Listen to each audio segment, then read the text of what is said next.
بچپن میں اسلام دے دیا جائے، بچپن میں سمجھا دیا جائے اللہ کے رسول صلی اللہ تعالیٰ علیہ وسلم ہیں، اللہ کے رسول ہیں، اللہ کے پیغمبر ہیں، نبی کا مدینہ ہے، مدینے میں اللہ کے رسول کی بارگاہ میں اللہ کے رسول کے بالکل گھر کے بالکل برابر میں ایک گھر ہے، اس میں ایک بچی نماز قرآن پڑھ رہی ہے، قرآن پڑھتے پڑھتے پڑھتے پڑھتے میری بیٹیاں میری بہنیں سنیں، اپنی چھوٹی چھوٹی بچیوں کو قرآن پڑھوایا کریں، ان کو نبی کی نعت سکھایا کریں تاکہ وہ تنہائی میں نعت پڑھے اور قرآن پڑھیں۔ اب وہ قرآن پڑھتے پڑھتے بچی جب قرآن پڑھ رہی ہے اچانک اس کے سر سے دوپٹہ نیچے کو آ جاتا ہے، جیسی سر سے دوپٹہ نیچے آیا اس کی ماں نے اپنا کام چھوڑا، سر پہ دوپٹہ رکھ دیا۔ اب بیٹی نے پوچھا امی جان آپ نے میرے سر پہ دوپٹہ کیوں رکھا؟ تو بیٹی سے ماں نے کہا اس وجہ سے بیٹی کہ جو دوپٹہ نہیں رکھتی ہے اپنے سر پہ، جس کا سر ننگا ہوتا ہے اس سے نانا ناراض ہو جاتے ہیں۔ آخر یہ بچی کون تھی؟ کون؟ آپ کو پتا ہے پوری دنیا میں پھر اس کی طرح کوئی دوسری بچی نہیں آئی، اور ایسے مرتبے کی کوئی دوسری بچی تھی نہیں، ایسے جو جس خاندان کو اللہ نے برکتیں دی دنیا کے کسی خاندان کو وہ برکتیں نصیب نہیں ہوئی۔ یہ سیدہ فاطمہ تھی جنہوں نے 6 سال کی بچی کے سر پہ دوپٹہ رکھا تھا، اور جس کے رکھا تھا وہ سیدہ زینب تھی۔ زینب وہ ہے جس کے دونوں بھائیوں کا نام حسن اور حسین ہے، زینب وہ ہے جس کے باپ کا نام علی ہے، زینب وہ ہے جس کی ماں کا نام فاطمہ ہے، اور زینب وہ ہے جس کے نانے کا نام محمد مصطفیٰ ہے۔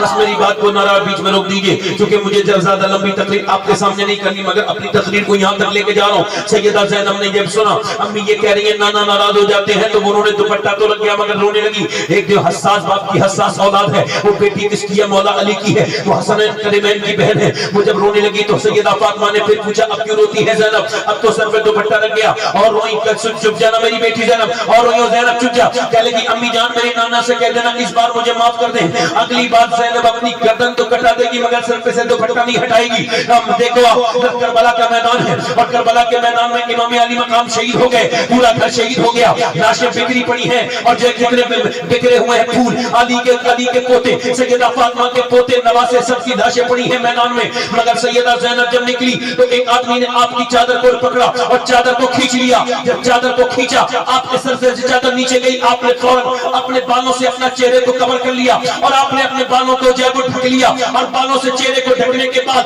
پھر آپ نے مدینے کی طرف منہ کیا اور کہا نانا میں نے وعدہ کیا تھا کہ کبھی بے پردہ نہیں ہوں گی، مگر میرے نانا اب میرے سر سے چادر چھین لی گئی ہے، اب بتائیں اب میں کیا کروں؟ میرے پاس چادر نہیں ہے، مجھے معاف کر دینا میرے نانا، میرے بھائی شہید ہوئے، میرے بھائی شہید ہوئے، عباس کے بازو کٹے مگر میرے سر پہ چادر تھی، میرے سر پہ چادر تھی، میرے علی اکبر شہید ہوا، میرے سر پہ چادر تھی، میرے اولو محمد کی لاش کے ٹکڑے آئے، میں نے جب ان کی لاشوں پر گھوڑے دوڑے تو ان کی ہڈیوں کے ٹوٹنے کی آوازیں آئیں، مگر زینب باہر نہیں نکلی بے پردہ، مگر اب نانا میرے سر سے دوپٹہ چھین لیا گیا ہے، اب مجھے معاف کر دیجئے گا میرے نانا، ایسی بھی ایسی کوئی محبت کر سکتا ہے؟ پھر اپنے بابا علی کی طرف منہ کر کے کہتی ہیں میرے بابا علی میں بچپن میں چلتی تھی، آپ فرماتے تھے جاؤ حسن اور حسین اپنی بہن کے پاؤں کے نشان مٹاتے ہوئے چلو، میں نہیں چاہتا کہ اس کے پاؤں کے نشان کوئی دیکھے۔ جب کوفے میں کوئی چلتا تھا میں چلتی تھی، اے میرے بابا علی میں وہی زینب ہوں، جب میں کوفے میں مدینے میں مکے میں چلتی تھی تو آپ پیچھے سے پاؤں کے نشان مٹواتے تھے،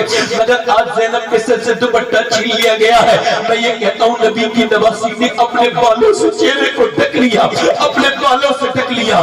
یہ عورتیں جن کے پاس دوپٹے ہیں پھر بھی ان کے چہرے ڈھکے ہوئے نہیں ہیں، یہ کیا جواب دیں گے؟ قیامت کے دن ہم سب مریں گے، سب اللہ کو منہ دکھائیں گے، قبریں ہمارا انتظار کر رہی ہیں، تم اپنے اب یہ میں نے میری بہنیں اپنا دکھائیں گی۔ مجھے بتاؤ آپ ذرا توجہ کرو، لوگ صرف کربلا کا سجدہ یاد کرتے ہیں، میں کہتا ہوں کربلا کا سجدہ یاد رکھنے کے لائق نہیں ہے، ہاں حالانکہ سجدہ بے مثال ہے۔ تو یہ کہنا چاہیے کہ کربلا سے 2 سبق ملتے ہیں، ایک تو حسین کا سبق کہ کبھی سجدہ نہ چھوڑنا، اور زینب کا سبق کہ کبھی پردہ نہ چھوڑنا۔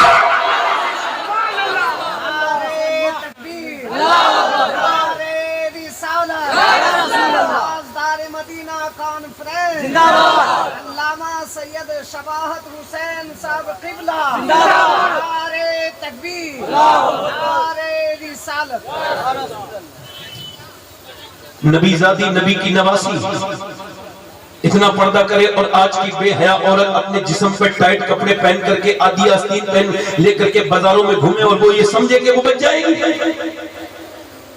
نہیں بچے گی، اسے جہنم انتظار کر رہی ہے، اس کا وہ مرے تو اس کے گوشت گوشت کو کھا جائے گا۔ کیا میرے کیا اس جسم پر کیا تکبر کرتی ہے، کیا غرور کرتی ہے، تیرے جیسی نہ جانے کتنی مر گئی اور مر کے مٹی میں مل گئی۔ اور وہ کیڑے بھی، ان سنو، موت کے فرشتے کا بھی تعین ہو چکا ہے، وقت کا بھی تعین ہو چکا ہے، جگہ کا بھی تعین ہو چکا ہے، میں اور آپ کب مریں گے، عورتیں کب مریں گی، مرد کب مریں گے، سب کا تعین ہو چکا ہے۔ کہاں سے جو ہے فرشتہ آئے گا اور فرشتہ کا روح نکالے گا، اس کا وقت کا تعین ہو چکا ہے۔ ان کیڑوں کا بھی تعین ہو چکا ہے جو تمہیں کھائیں گے، وہ کیڑے بھی دنیا میں، وہ کیڑوں کا بھی تعین ہو چکا ہے، ان کیڑوں کا بھی انتخاب ہو چکا ہے۔ تکبر کس بات کا ہے؟ یہ ناک، یہ کان، یہ تمہارے خوبصورت جسم، یہ سب مٹی میں مل جائیں گے۔ زمین کھا گئی، آسمان کیسے کہتے، ذرا غور کرو کیسے کیسے دنیا میں آئے، کیسے کیسے چلے گئے، کیسی کیسی خوبصورت عورتیں آئیں، اور ان کے کچھ دنوں کے 10-20 سال کے بعد ان کے جسم کی خوبصورتی ختم ہو گئی، اور پھر وہ اپنے چہرے کی چھڑیاں دیکھ کر کے روتی ہیں۔ کیا کس نے جواب دیں گی میری بیٹیاں، میری بہنیں کیا جواب دیں گی؟ اور آپ کیا جواب دیں گے جو اپنی بہنوں کو سمجھاتے نہیں، اپنی بیٹیوں کو بتاتے نہیں کہ پردہ کرنا کتنا ضروری ہے، نماز پڑھنا کتنا ضروری ہے؟ جب ماں نماز نہیں پڑھتی، جب بہنیں نماز نہیں پڑھتی تو کہاں سے نمازی بنے گا کوئی؟ یاد رکھو، اقبال کہتا ہے میری بیٹی تجھے فاطمہ بننا پڑے گا تبھی تجھ قوم بدلے گی، جب تک قوم میں فاطمہ نہیں بنے گی۔ یا مکے کی فاطمہ بن یا مدینے کی فاطمہ بن۔ مکے کی فاطمہ بنت خطاب وہ تھی کہ جس نے قرآن پڑھا تو اس کے بھائی عمر نے پوری دنیا کو قرآن کا مطلب سمجھا دیا، اور مدینے کی فاطمہ وہ تھی جس نے قرآن پڑھا تو حسین نے نیزے پہ چڑھ کے قرآن سنا۔ جب تک عورتیں بے حیا رہیں گی کوئی تبدیلی نہیں آئے گی، کیونکہ نسل چلتی یہیں سے ہی۔ دور سے بولو ذرا میری طرف دیکھو، میں صحیح کہہ رہا ہوں یا غلط کہہ رہا ہوں؟ بولو ٹھیک کہہ رہا ہوں؟ دل لگ رہا ہے آپ لوگوں کا؟ نہیں لگ رہا؟ آخری بات کر کے اپنی آخری حدیث بیان کرتا ہوں۔ اللہ کے رسول جب مکے سے جاتے ہیں، میری بہنیں سن لیں جنہیں اپنے فیشن پہ ناز ہے، جن کو اپنے کاسمیٹک پہ ناز ہے، جن کو اپنے چہرے کی، اب تو یہ حالات ہے معاذ اللہ کہ شادیوں میں عورتیں اتنی بری طریقے سے حیت بنا لیتی ہیں اپنی میک اپ کر کے۔ اچھا انسان اپنے آپ سے ہی مطمئن نہیں ہے، سیلفی لے کے پوچھتا ہے میں کیسا لگ رہا ہوں، فیس بک پہ فوٹو ڈال کے لوگوں کے کمنٹ سے اپنے آپ کو پہچانتا ہے۔ یہ بڑی خودنمائی کی عادت ہے، بڑی آدمی کو جو ہے وہ یہ بڑی جو ہے وہ اس کو غلط فہمی ہے کہ وہ سمجھ ہی نہیں پاتا میں کون ہوں، اپنے چہرے پر ہی پوری زندگی بڑا خرچ کرتا ہے۔ کبھی اپنی آنکھ سے زندگی پہ نظر نہ کی، وہی زاویے جو کہ عام تھے مجھے کھا گئے۔ میں امیر تھا کہ پلا ہوا تو سکوت میں، یہ جو لوگ محو کلام ہیں مجھے کھا گئے۔ یہ کیا کس طرح کی کیا ترکیبیں ہیں؟ عورتوں کو دیکھو شادیوں میں جاتی ہیں، ان کے دوپٹے، ان کے فیشن کے چہرے دیکھو، یہ اتنے میک اپ کر کے جاتی ہیں معاذ اللہ کہ بھوت لگتی ہے، بھوت۔ ہنسنا نہیں، بے شرم نہیں عورتیں۔ آج تک کسی کاسمیٹک نے خوبصورتی نہیں دی۔ اگر کریمیں خوبصورت کرتی تو ویسٹ انڈیز میں کوئی خوبصورت کالا نہیں ہوتا۔ ہاں چہرے کی رونق ضرور بدلتی ہے، چاہے رنگ کالا ہو یا گورا، مگر چہرے پہ نور ضرور آتا ہے۔ نور خوبصورتی کا نام نہیں ہے، نور ہے اٹریکشن کا نام۔ جس کے چہرے کو دیکھ کے دل لگ جائے، جس کا چہرہ دیکھنے کے بعد اچھا لگے، اس کے چہرے پہ خوبصورتی ہو، اور وہ ایک ہی چیز سے پیدا ہوتا ہے، وہ اللہ کے سامنے جھکنے سے پیدا ہوتا ہے۔ اللہ کے رسول کی بیٹی سیدہ فاطمہ الزہرا، زور سے بول دو سبحان اللہ۔ پوری کائنات کی عورتوں کے لیے مشعل راہ، سیدہ خاتون جنت کی زندگی۔ حضور جب مدینے سے جاتے ہیں تو سب سے آخر میں سیدہ فاطمہ سے ملتے ہیں۔ کس سے ملتے ہیں بولو؟ لاسٹ میں آپ کس سے ملتے ہیں سفر جاتے وقت جس سے سب سے زیادہ محبت ہوتی ہے؟ اس سے ہی تو ملتے ہیں نا۔ اور سب سے پہلے کس سے ملتے ہیں سفر سے آنے کے بعد؟ جس سے سب سے زیادہ۔ تو حضور جب آتے تھے تو کس سے ملتے تھے؟ اپنی بیٹیا سے۔ جب آپ حضور گھر ایک دن واپس آئے تو دیکھا گھر میں بڑا سا پردہ لگا ہوا ہے۔ حضرت علی کو مال غنیمت میں کہیں سے پہلی بار پیسے ملے تھے تو انہوں نے اپنی بیوی کے لیے چاندی کے کچھ کنگن وغیرہ بنوا دیے تھے۔ سیدہ نے پہلے تو منع کیا مگر حضرت علی کے کہنے پہن لیے۔ حضور جب آئے سرکار کو اللہ نے غیب کہہ لیا، پردے کو دیکھا۔ جب پردے کو دیکھا تو واپس لوٹ گئے۔ امام حسن بولے امی جان نانا آئے تھے مگر چلے گئے واپس۔ سیدہ رونے لگی، مولا علی آ کے دیکھتے، سیدہ رو رہی، کیا ہوا؟ کہ میرے ابا آج مجھ سے ملنے نہیں ہے۔ تو حضرت علی جب مسجد میں گئے، بالکل گھر سے نکل کے مسجد ہے، آج بھی جا کے دیکھ لو، جو دروازہ کھلتا ہے سیدہ فاطمہ کا وہ حضور کے گھر مسجد میں کھلتا ہے۔ تو جب دیکھا تو حضور بیٹھے ہوئے رو رہے ہیں. سیدہ فاطمہ تو زہرا نے دیکھا میرے ابا رو رہے ہیں, پہنچ گئی. حضرت علی بھی پہنچ گئے. حضرت علی نے کہا میرے یا رسول اللہ آپ کیا فاطمہ سے ناراض ہیں؟ فاطمہ آئی ہیں تو وہ پردہ کھینچ کے لائی تھی, پرانا پردہ پھر ڈالائی تھی اور اپنے سارے زیورات اتار کے لائی تھی. حضور سے کہنے لگی میرے ابا مجھ سے ناراض ہو گئے. میرے ابا آپ مجھ سے ناراض مت ہو, فاطمہ آپ کی ناراضگی نہیں دیکھ سکتی. حضور نے سر اٹھا کے آنکھوں میں آنسو فرمایا میری بیٹی بدر کے یتیم بھوکے رہیں اور میری فاطمہ ہاتھوں میں چاندی پہنے, یہ مجھے برداشت نہیں ہے میری بیٹی, یہ مجھے اچھا نہیں لگا. میری بیٹی بدر کے اصحاب صفہ بھوکے رہیں اور میری بیٹی تم چاندی کے زیورات پہنو, یہ مجھے پسند نہیں ہے. سیدہ نے پردہ اٹھایا اور حضور کے پیروں میں رکھ کے بولی ابا آپ ہی نے فرمایا کہ اپنے شوہر کا کہنا ماننا. علی پہلی بار لائے تھے میں نے پہن لیا مگر مجھے یہ پسند نہیں ہے, آپ لے لیجئے, آپ یہ رکھ لیجئے. مجھے دولت پسند ہے نہ خزینہ پسند ہے, مجھ کو تو مصطفیٰ کا مدینہ پسند ہے. ابا آپ یہ رکھ لیجئے, میرے ابا آپ رکھ لیجئے. ایک دن نبی پاک صلی اللہ علیہ وسلم کی بیٹی تشریف لا رہی ہے. حضرت امی عائشہ فرماتی فاطمہ اچانک آنے لگی. میں نے کہا حضور آپ کی بیٹی آ رہی ہے. حضور اٹھ کے کھڑے ہو گئے, میرے آقا اٹھ کے کھڑے ہو گئے. اور بیٹیاں تو بیٹیاں ہوتی ہیں. حضور کی بیٹی اپنی چادر میں کچھ باندھ کے لے کے آئی ہیں. جب وہ باندھ کے لے کے آئی ہیں پوچھا فاطمہ کیا لائی ہو, تو ایسے کر کے چادر کو کھولا اور کھولنے کے بعد اس کے اندر سے روٹی نکالی. ابا یہ روٹی ہے. حضور نے روٹی گرم کی, ایک لقمہ منہ میں رکھا, آنکھوں سے آنسو آ گئے. عرض کی میرے ابا کیوں روتے ہیں؟ کہ فاطمہ تیرے باپ کے منہ میں 5 دن کے بعد پہلا لقمہ گیا ہے. بیٹی کہنے لگی ابا میرے گھر میں بھی 5 دن سے کچھ نہیں تھا مگر جیسے ہی میرے علی لے کے آئے ہیں نا تو میں نے چکی چلائی, آٹا بنایا, روٹی بنائی. اس کے بعد پھر میں نے اپنے حسن حسین کو علی کو کھلا دی مگر میں نے اپنے حصے کی نہیں کھائی. میں نے سوچا پہلے اپنے ابا کو کھلاؤں گی میں بعد میں کھاؤں گی.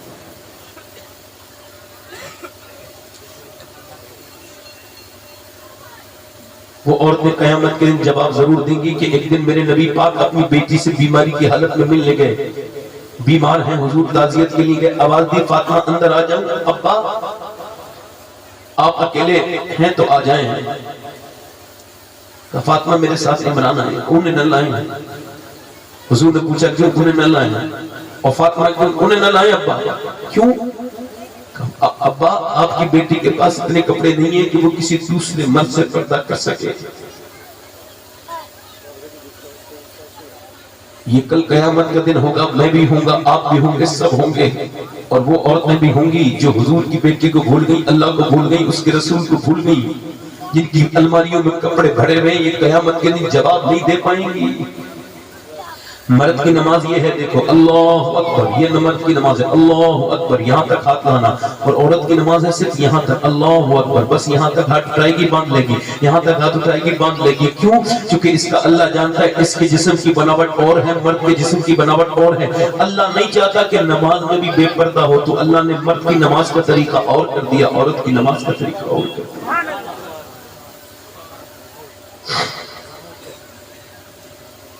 حضور سے کہا ابا آپ کی بیٹی کے پاس اتنے کپڑے نہیں. سرکار اندر گئے, چادر بھجوائی, دیکھا تو پورا چہرہ پیلا ہے. کیا ہوا میری بیٹی؟ اللہ کا شکر ہے ابا. بتانا میری بیٹی, اللہ کا شکر ہے میرے ابا. جب کئی بار باپ نے پوچھا, باپ تو باپ ہوتا ہے, باپ اگر بیٹی سے پوچھ لے تو بیٹی کا دل بھر آتا ہے. مگر باپ حضور ہو جس کی تسکین سے روتے ہوئے ہنس پڑے, اس تبسم کی عادت پہ لاکھوں سلام. میری بیٹی کیا ہوا ہے؟ اللہ کا شکر ہے ابا. مگر جب حضور نے کئی بار پوچھا تو کہا ابا میرے پیٹ سے پتھر بندھا ہے, میں نے آج 5 دن سے کچھ نہیں کھایا. کبھی ایک دن کچھ نہ کھا کے دیکھنا تو بھوک کا احساس ہوگا, کبھی 2 دن کچھ نہ کھانا تو حضور محسوس ہوں گے. یہ پیٹ بھرے لوگوں کو سرکار محسوس نہیں ہو سکتے. مرغ مسلم کھا کے اللہ کو بھول جانے والوں ان کو نہیں محسوس ہوں گے. حضور محسوس کرنے کے لیے بابا فرید چاہیے. بابا فرید اپنی پوری زندگی میں تول کے کھانا کھاتے تھے. نظام الدین اولیاء کہتے ہیں میرے پیر ایک ترازو میں چھوٹے سے باٹ میں تول کے 1 لقمہ کھاتے تھے پورے دن میں 24 گھنٹے میں. میں نے پوچھا حضور لوگ ہم سے سوال کرتے ہیں اللہ بے حساب دیتا ہے, آپ کے پیر تول کے کیوں کھاتے ہیں؟ ساری باتیں تجھے نہیں بتاؤں گا نا, سب باتیں تھوڑی بتا دوں گا. کہ نہیں حضور بتائے نا. لوگ پوچھتے ہیں تو آپ رونے لگے, کہنے لگے میں نے حضور کے کھانے کا اندازہ کر لیا ہے. میں سرکار نے جتنا زندگی میں کھایا ہے تو میں حضور سے زیادہ کھانا نہیں کھانا چاہتا, اس وجہ سے تول کے کھانا کھاتا. عشق رسول اسے ہمارا کیا عشق, ہم تو بیکار ہو گئے. ہم تو اپنے رسول کو بھول گئے، ہم تو صحابہ کو بھول گئے، اہل بیت کو بھول گئے، ہم تو آخرت کو بھول گئے، ہم تو دنیا دار ہیں۔ مگر یاد رکھنا میرے دوستو، میرے نبی کی بیٹی جب روئی تو حضور نے فرمایا بیٹی دنیا مومنین کے لیے قید خانہ ہے اور کافر کے لیے جنت ہے، سجن المومنین و جنت الکافر۔ میری بیٹی اگر تم نے آج 5 دن سے کچھ نہیں کھایا تو تیرے باپ کو 9 دن ہوئے ہیں، میرے پیٹ سے تو 2 پتھر بند رہے ہیں۔ مگر میری بیٹی اپنے مسلح کو ذرا اٹھا دے، مسلح کو جب اٹھایا تو نیچے سونا ہی سونا تھا، کہا بیٹی جتنا چاہے اتنا لے لے، مگر میری بٹیا متاع دنیا قلیل، دنیا کی زندگی چھوٹی ہے، اس کا مال و متاع چھوٹا ہے، مگر آخرت بڑی ہے۔ سیدہ نے جیسے مسلح اٹھایا تھا ویسے ہی رکھ دیا۔ کوئی اور بیٹی ہوتی تو وہ کہتی آخرت بعد میں دیکھی جائے گی، بھوکے تو میں ابھی لے لیتی، مگر بیٹی نے وہ اپنا جب مسلح نیچے رکھا ڈھک دیا اور کہا ابا مجھے آپ پسند ہیں، اس کے علاوہ مجھے یہ دنیا داری پسند نہیں ہے، آپ یہ ختم کر دیجیے۔ آج اپنے نبی کو بھلا دیا۔ دوستو میرے 5 منٹ میں اپنی بات ختم کر رہا ہوں، بلکہ اس سے پہلے اپنے نبی کو بھلا دیا لوگوں نے۔ آپ کو پتہ ہے اماں عائشہ فرماتی کھجور کی گٹھلیاں اور تو مدینے کے لوگ پھینک دیتے تھے، حضور پھینکتے نہیں تھے۔ جب زیادہ بڑھتی تھی نا آپ کو بھوک تو چوس کے آپ اس کو پانی پی لیا کرتے تھے۔ ایک دن منبر پہ چڑھ رہے ہیں حضور تو کمزوری ہے، حضرت عثمان غنی نے پوچھا او بلال حضور اتنے کمزور کیسے ہیں، طبیعت خراب ہے کیا؟ کہنے لگے میں زیادہ نہیں جانتا، اتنا جانتا ہوں کہ حضور کے گھر کا میں سودا لا کے دیتا ہوں۔ حضرت بلال کہتے ہیں میں 17 دن سے حضور کے گھر میں کچھ لے کے نہیں آیا، باقی آپ اماں عائشہ سے پوچھ لیں۔ اماں عائشہ سے پوچھا تو انہوں نے کہا اے عثمان آج تمہارے نبی نے 19 دن سے کچھ کھایا نہیں ہے اور ان کے گھر میں چولہا نہیں جلا ہے، اور جب پیٹ سے پتھر بنتے تھے تو آپ کو حیرت ہوگی کس نبی کو بلایا ہے ہم نے، کس رسول کو بلایا ہم نے، کس پیغمبر کو بلا دیا اپنی دنیا داری میں پڑ کے۔ پیٹ کے جب پتھر بنتے تھے تو اماں عائشہ کہتی ہاتھ اٹھاتے تھے حضور اور دعا کرتے تھے اے اللہ میری امت کبھی بھوکی نہ مرے، میری امت کبھی بھوکی نہ مرے۔ آج سارے نبیوں کی امت نے بھوکی مری، اس امت کو اللہ نے جتنا دیا کسی امت کو اتنا نہیں، مگر یہ امت بھول گئی، اپنے پیغمبر کو بھول گئی۔ اللہ آپ میرے اعلیٰ حضرت فرماتے ہیں آج بھی اپنی قبر انور میں میرے حضور اپنی امت کے لیے دعائیں کر رہے ہیں، آج بھی امت کے لیے دعائیں کر رہے ہیں۔ اللہ اکبر اللہ اکبر، گندے نکمے کمین مہنگے پھینکے ہیں کوڑی کے تین، کون ہمیں پال تھا، تم پہ کروڑوں درود اور ہم نے خطا میں نہ کی، تم نے عطا میں نہ کی، کوئی کمی سربراہ تم پہ کروڑوں درود۔ میرے پیغمبر اسلام کے دیوانوں اپنے نبی کی طرف آؤ، اور میری بیٹیوں ادھر ہی آؤ، اس طرف واپس آؤ آخرت کی طرف۔ دنیا چھوٹی ہے، آخرت کی زندگی بڑی ہے، اور یہ دنیا کچھ بھی نہیں، مکھی کے پر کے برابر نہیں، مچھر کے ڈنگ کے برابر نہیں، یہ تو بالکل بیکار ہے۔ توبہ کر لو، اپنے رب سے کہو مالک تو بڑا کریم ہے، تو معاف کرنے والا مہربان ہے، تو وہ ضرور آپ کو معاف کر دے گا۔ اپنے نبی کے اوپر نوجوانوں کم سے کم 100 بار تو درود پڑھو، اپنے پیغمبر کو یاد کرو، اپنے گھروں میں نبی کو یاد کرو، اپنی محفلوں میں نبی کو یاد کرو، اپنی زندگیوں کو سنوارو۔ نوجوانوں میں نے اپنے ان ہاتھوں سے کتنوں کو دفن کر دیا، کتنی لاشیں پرانی ہو گئی اور کتنی لاشیں ختم ہو گئی، تو کس بات کا تکبر کرتا ہے؟ 15-20 دن بھی نہیں گزریں گے تیرا جسم بالکل گل سڑ جائے گا، کس بات کا تکبر ہے تجھ کو بتا؟ کتنی لاشیں اٹھی تھی کتنی اٹھ گئی، ہم سب موت کے قریب چلتے چلے جا رہے ہیں۔ اب میں نے نوجوانوں کی 18-18 سال کے لڑکوں کو دفن کیا ہے، میں نے ان کو پوسٹ مارٹم کی حالت میں دیکھا ہے، میں نے ان کے جسم چرے ہوئے دیکھے ہیں، میں نے نہ جانے کتنے لوگوں کو مرتے ہوئے دیکھ لیا۔ اب مجھے مزید کسی بات کی ضرورت نہیں ہے، میں نے اپنے باپ کو اپنے ہاتھ سے قبر میں اتارا ہے، اب مجھے کسی تقریر کی ضرورت نہیں پڑے گی۔ اب میں آپ سے گزارش بس آخری یہی کر رہا ہوں، اپنی زندگی کو بدلو، تبدیلی لاؤ اپنی زندگی میں۔ اللہ کے رسول فرماتے ہیں کفل نام کا لڑکا تھا بنی اسرائیل میں، ہر رات ایک نئی لڑکی بلاتا تھا، اس کی عادت تھی ایک رات میں ایک لڑکی نئی، 60 درہم میں اس نے ایک لڑکی خریدی، وہ رات میں آئی اس کے کمرے میں، یہ اس کے قریب گیا، جب اس نے اس سے منہ کالا کرنے کی نیت بنائی، اس نے گندا کام کرنے کی تو وہ کانپنے لگی، اور جب اس نے اس کے ہاتھ لگایا تو وہ کانپی، اس نے کہا رونے لگی، اس نے کہا پیسے نہیں ملے جو روتی ہے، پیسے سب کچھ نہیں ہوتے ہیں، میرا باپ مر چکا ہے، میرے بہن بھائی بھوکے ہیں، اور پھر میں اس وجہ سے رو رہی ہوں۔ تو ڈر کس سے لگ رہا ہے تجھے؟ تو اللہ سے لگ رہا ہے، میرا مالک مجھے دیکھ رہا ہے اس گناہ کی حالت میں۔ میں اپنے رب سے یہی کہہ رہی ہوں، مالک اگر بہن بھائی بھوکے نہ ہوتے تو کبھی یہ گناہ نہ کرتی، کبھی نہ کرتی، میرے مالک مجھے معاف کر دے۔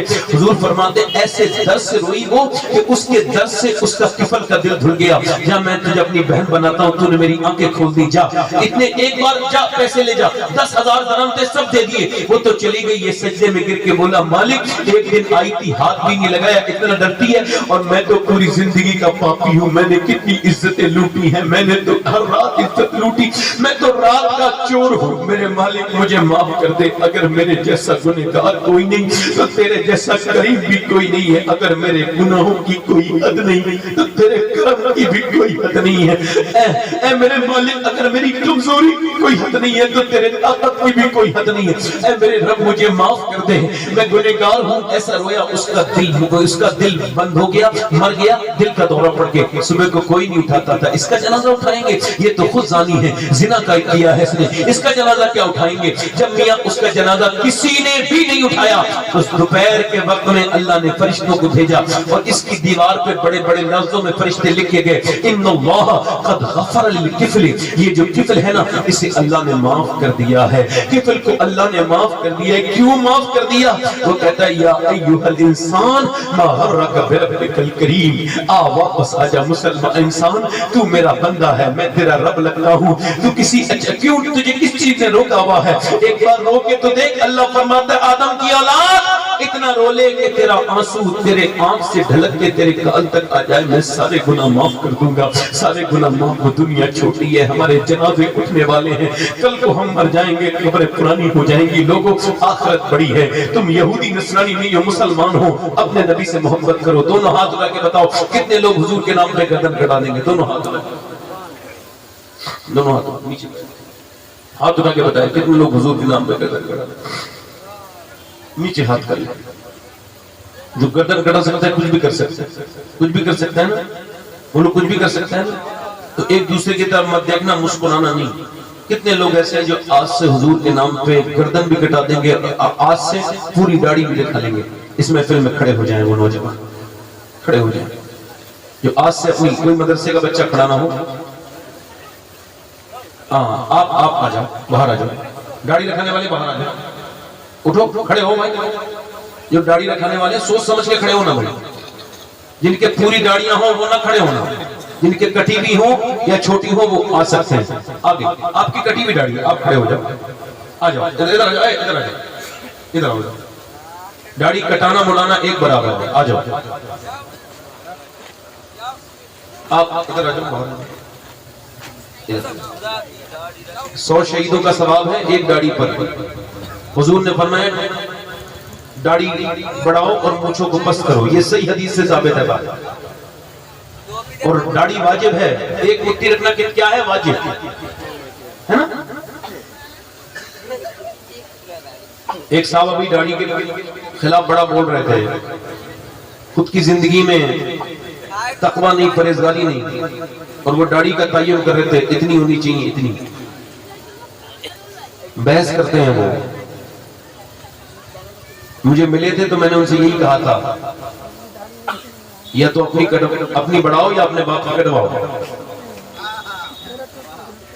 میں نے کہا یا اپنے باپ کی کٹواؤ یا اپنی بڑھاؤ۔ تو بولے آپ میرے باپ کو کیوں کہہ رہے ہیں؟ تو میں نے کہا میں اپنے باپ کو تھوڑی کہوں گا، بات تمہاری ہے تو تمہارے باپ کو کہوں گا۔ ادھر آ جاؤ، ادھر آ جاؤ، ادھر آ جاؤ۔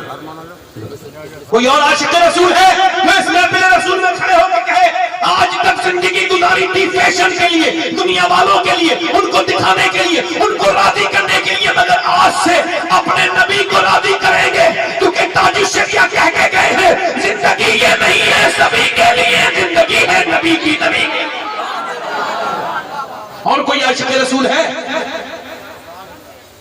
اور کوئی نوجوان ہے جو آج سے پوری سنت کی نیت کرے، پوری داڑھی رکھانے کی نیت کرے؟ اس محفل میں پیچھے سے آگے سے کوئی ہو تو آ جائے، یہ کافی ہو گئے ماشاءاللہ۔ 1 2 3 4 5 6 7 8 9 10 11 13 14 15 16 17 ہو گئے۔ میں سوچ رہا تھا مولا علی کی 21 بھی ہو جائے، اس کے بعد اسد بھائی شاید اور اسد بھائی اپنی مترنم آواز میں دلکش آواز میں آپ کو ناز سنائیں گے، مگر ناز سننے کا اصل میں حقدار وہی ہے جو حضور کی سنتوں کو پابند ہے، بولو ہے نہیں ہے، اصل میں حقدار وہی ہے۔ اور کوئی عاشق رسول ہے؟ کوئی اور دیوانہ ہے اس میں فلم جو 100 شہیدوں کا ثواب پائے اور داڑھی رکھا لے، ہر نبی کے داڑھی، ہر ولی کے داڑھی، عورت کے کبھی آتی نہیں، مرد کے کبھی جاتی نہیں، بار بار آ کے کہتی ہے مرد سے تم مرد ہے، تم مرد ہے، تم مرد ہے، وہ مڑواتا رہتا ہے، مڑواتا رہتا ہے۔ اور کوئی ہے؟ آجاؤ آجاؤ آجاؤ آجاؤ 17 اور 2 کتنے ہو گئے؟ 19۔ اب مولا علی کی 21ویں کرنی ہے، 2 رہ گئے ہیں بس۔ دیکھو آج علی کی نظر کس پہ پڑتی ہے اتنی محفل میں، کون کھڑا ہوتا ہے علی کا دیوانہ؟ سوچ سمجھ کے آپ میں سے بھی اگر سمجھے نہ ہو نا بات تو بیٹھ جانا، ابھی پوری داڑھی دکھانی ہے، کتنی؟ آج سے منانی نہیں ہے، کسی اماں کے کہنے پہ، کسی ابا کے کہنے پہ، کسی کے کہنے پہ نہیں، کیونکہ میں آپ کو اللہ اس کے رسول کے لیے کھڑا کر رہا ہوں، ٹھیک ہے؟ کتنے؟ کوئی اور عاشق رسول ہے پیچھے سے؟ محفل رسول میں سے پیچھے سے کوئی نوجوان کھڑا نہیں ہوا ہے؟ کوئی پیچھے عاشق رسول؟ آخری بات کر رہا ہوں بھائی، مجھے ذرا جلدی سے نکلنا ہے۔ کوئی عاشق رسول ہے دیوانہ غوث پاک کا؟ کتنے ہوئے؟